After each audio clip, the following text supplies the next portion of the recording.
at the Urban Farm at the Battery. We are in Battery Park, New York, and we have the Statue of Liberty right over here, and we've got some lovely skyscrapers behind me. This is one of New York City's great parks, and we, the Battery Conservancy, were asked by local school children if they could plant vegetables in the park. This used to be just a piece of lawn, and we decided to make an urban farm. So we went out to a bunch of schools, got them to come here and work with us, and have created, a farm in the middle of Manhattan. We've split the farm into two parts. Half of it we run for production, and we run a farm stand twice a week.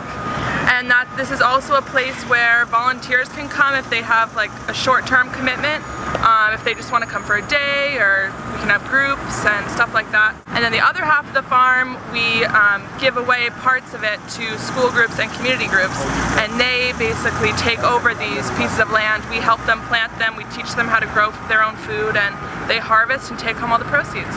So we have 650 kids who come down here every week, and we teach them how to plant and grow all different kinds of vegetables.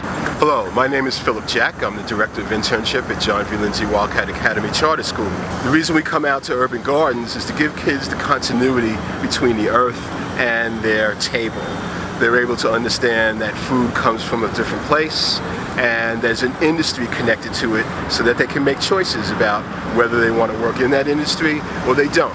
But it's also a means of them figuring out what's best for them, their families, and their careers. When they come to the garden, they do composting, we've done weeding.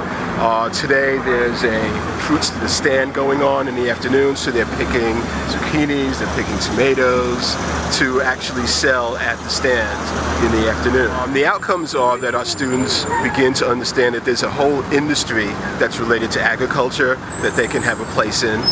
There's a means of figuring out that you can get healthy food here in the city. And it's also a means of them to get connected with the earth and maybe change a little bit of what they do for fun, or at least their outlook on life in general. So I think the most unique part of this farm is that we provide people who don't ordinarily get to see how vegetables grow with a place to see where their food comes from, which is really rare in New York City.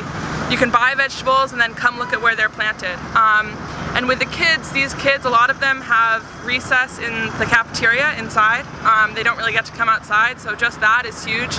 And also getting to show them all different kinds of plants, and all different kinds of vegetables, and how easy it is really with we're under an acre, we're in the middle of New York City, and it costs very little money, and all of our work has been volunteered, and just to show what happens when a community really comes together to work for a common goal. I think this is it's really easy to replicate, actually, and I think every park in Manhattan could do it.